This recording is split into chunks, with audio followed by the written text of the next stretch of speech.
કહું છું, આ લગ્ન છે ને એ તો ધામધૂમથી ઉકલી ગયા. આ દીકરી દીકરાના બેયના હારે થઈ ગયા અને આપણે આપણી જવાબદારીમાંથી હવે મુક્ત થઈ ગયા. હા, જવાબદારીમાંથી તો મુક્ત થઈ ગયા, પણ મને એક ચિંતા રાત ને દિવસ કોરી ખાય છે. કઈ વાત? શેની ચિંતા?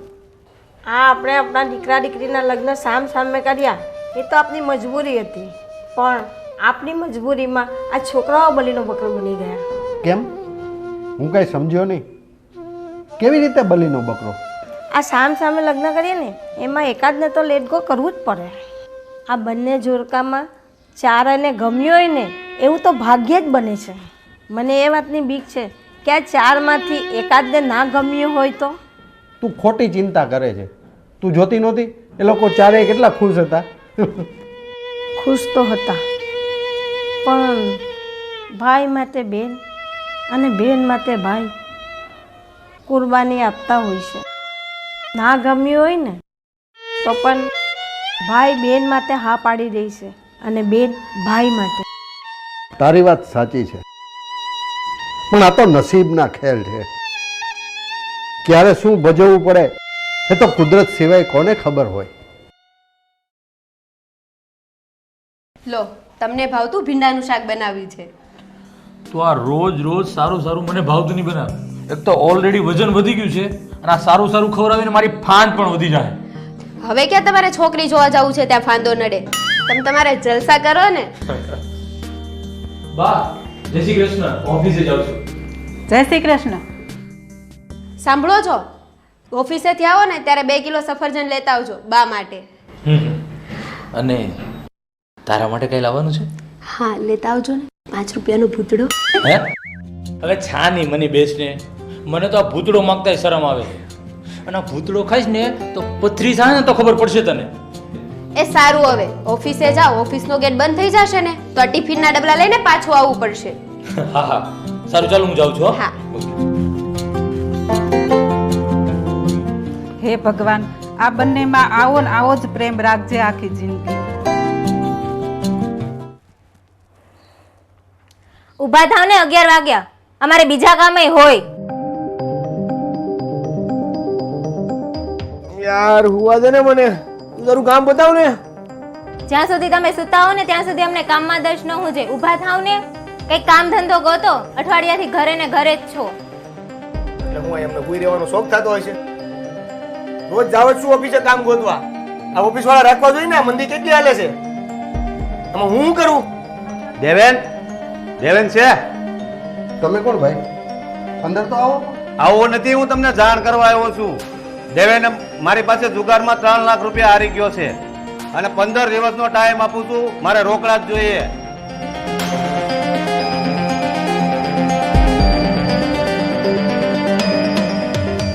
આ બધું શું છે? આ સાચી વાત છે? હા, આ ઓફિસ ગોતવાના બાને તું જુગારમાં જાય છે. આ સંસ્કાર આપ્યા મેં તને. હે ભગવાન, આ તારા દેખાડવાના બાકી હતા. એ ભાઈ, આ તમારા ફેમિલી ડ્રામા બંધ કરો. મને મારા પૈસા ક્યારે લેવા આવું ઈ કયો. મારી પાસે ટાઈમ નથી. ભાઈ જવા દો ને, છોકરું છે, ભૂલ થઈ ગયા હશે. હું 3 લાખ હારી ગયો તો તમે પાછા આપવાના હતા? એ કઈ નથી જાણતો. 15 દિવસ પછી પાછો આવીશ. જય માતાજી.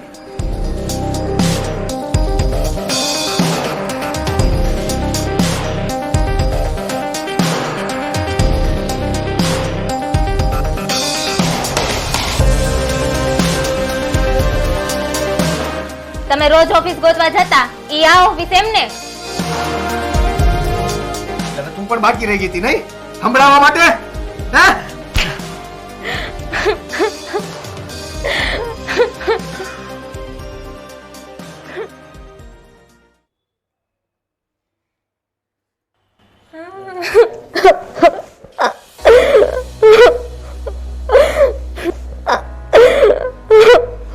કેમ બેટા, શું થયું? કોઈ કઈ તને કીધું છે? કઈ થયું છે?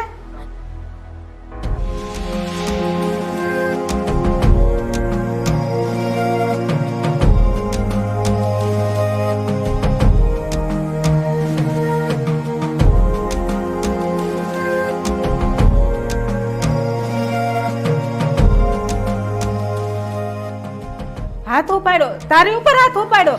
લાવ ફોન, હમણાં એને ફોન કરીને ખખડાવી નાખું. ખકડાવીને શું ફાયદો? હવે એ સુધરી જશે. મમ્મી, હવે મારે એની સાથે નથી રહેવું.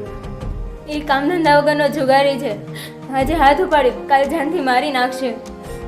જો રિયા, આમ ઉતાવળે નિર્ણય ન લેવાય. હું એમની સાથે વાત કરું છું. હવે તું શું વાત કરવાનો? આનો ફેસલો તો આજે જ જોઈએ. અને હા, હવે તું જરાય ટેન્શન ન લેતી, તારે ત્યાં હવે જવાનું જ નથી. અને હા, હવે તું એના સાસરાની ઘરે ફોન કરીને કહી દે કે અમે વેરીયાને ત્યાં મોકલવાના જ નથી. બા, હું મારા મમ્મીને વાત કરું છું. એનાથી કંઈ ભૂલ થઈ ગઈ હશે. દેવેન હજુ નાદાન છે. આમ વિચાર્યા વગરનો નિર્ણય મોંઘો પડે. તું તો તારા ભાઈનું કાંઈ ઉપરાણું લેતી જ નહીં હો. મને પહેલેથી ને શક હતો કે તારા ભાઈના કાંઈ આડા હવળા ધંધા હશે. આ તો સામા સામે હતું ને એટલે મેં બેયનો બહુ તાગ ન મેળવો. અરે મમ્મી, તમે એ લોકોને મળો, કઈ વાત કરો તો એનો ઉપાય નીકળશે ને. અરે આ તમારી લોકોની જીદમાં તમે મારું ઘર ભાંગશો. તો તારી હાટુ હું આખી જિંદગી માર સહન કરું? હું નથી જવાની એટલે નથી જવાની. આ મારો આખરી ફેસલો છે. અરે શું એને નહીં મોકલે? એને નહીં મોકલે ને તો કહી દે છે કે અમે તને તેડાવી લેશું. હા, તું શું આ ગાંડા જેવી વાત કરે?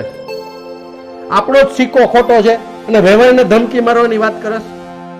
એ એની છોડીને નહીં મોકલે તો આપણા છોકરાને છોડી દેશે કોણ? આખી જિંદગી એને વાંધો રાખવો છે? તેડાવી લો ગોપીને, બીજે ક્યાંક સામ સામે ગોઠવી નાખીશું. આ દેવેન છે ને થોડુંક વધારે ભણ્યો હોત ને તો સારું હોત. આ હામાં લગ્નની જરૂર જ ન પડે. આપણો સમાજ છે ને પૈસે ટકે બહુ રૂપિયાવાળા છે, પણ ભણતરની બાબતમાં બહુ પાછળ છે. આ ભણેલા લોકોને હામાં લગ્ન કરવાની કાંઈ જરૂર જ ન પડે. ભણેલા લોકોને સામેથી માગા આવે ને દીકરીઓ દેવા સામેથી આવે. પણ આપણે તો એને ભણાવો જ હતો ને, એને ભણવામાં રસ નહીં હતો તો કોઈ શું કરે? અને બધું મુકટ અડકે અને જાતા દેવ બેનને તેડી લાવ. પણ બંધ કરતો જા અને એની માને કહેજે કે તમે તમારી દીકરીને નહીં મોકલો ને તો અમે પણ અમારી દીકરીને નહીં મોકલીએ. અને જો એને કહી દેજે કે તમે તમારું ઘર ઊભું રાખવા માંગતા હોય ને તો રિયાને મોકલી દો. જા ફટાફટ.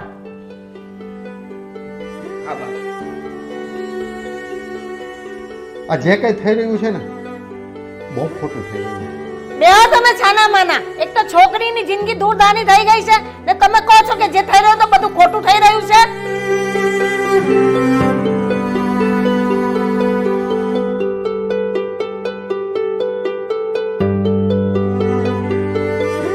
એ આવો આવો, આ ઢોલિયા ઢાળો. આ જમાઈ રાજા આવ્યા છે, જમાઈ રાજા. ગોપી, ચાલ ઘરે, હું તને લેવા આવ્યો છું. પણ કેમ? એ બધું મમ્મીને પૂછી લેજે. અત્યારે તું ચાલ મારી સાથે. અને હા, કપડાં ભરી લેજે. તમને મારી છોડી ઉપર હાથ ઉપાડતા શરમ ન આવી? અને રમો છે જુગાર અને વાતો તો બહુ મોટી વચ્ચી કરો છો. ગોપી, તું આવે છે કે પપ્પાને કહું? હા, હું આવું છું. પણ ગોપીઓ, બા, અત્યારે મને જવા દો. હું મમ્મી પપ્પા સાથે બધી વાત કરીને બધું થાળે પાડી દઈશ. તમે ટેન્શન ના કરો.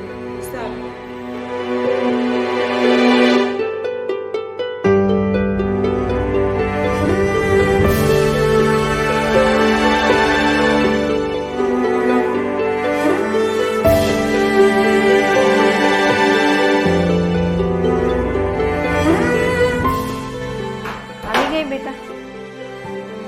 એ એની છોડીને ના મોકલે ને તો તારે ત્યાં રહેવાની કોઈ જરૂર નથી. જરા તપલી અડાડી તો પિયરમાં જઈને ટાંગા ઠેરાવ્યા. તમારે એનાથી સારું ઠેકાણું મળી જશે અને તમારે બેમાં ક્યાં ખોટ છે? બસ, થઈ ગઈ તમારી વાત પૂરી. હવે હું કાંઈ બોલું? તમને તો આ બધી ઢીંગલા પોત્યાની રમત જ લાગતી હશે ને.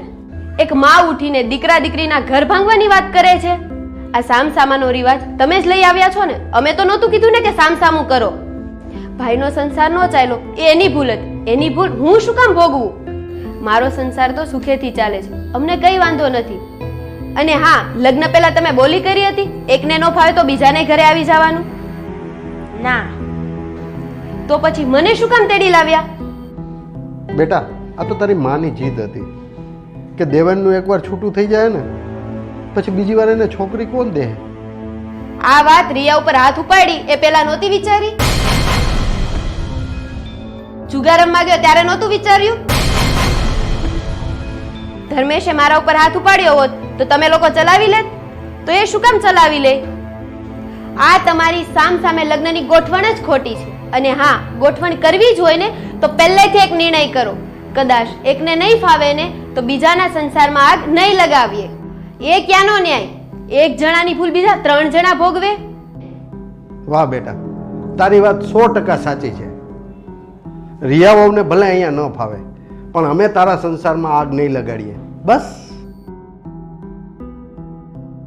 બેન, પપ્પા, મમ્મી, મને માફ કરી દો. આજ પછી હું ક્યારેય આવી ભૂલ નહીં કરું અને હું રિયાની પણ માફી માંગવા તૈયાર છું. હું એને સમજાવીશ કે આજ પછી હું તારા પર ક્યારેય હાથ નહીં ઉપાડીશ. બસ મને એક મોકો આપો પ્લીઝ.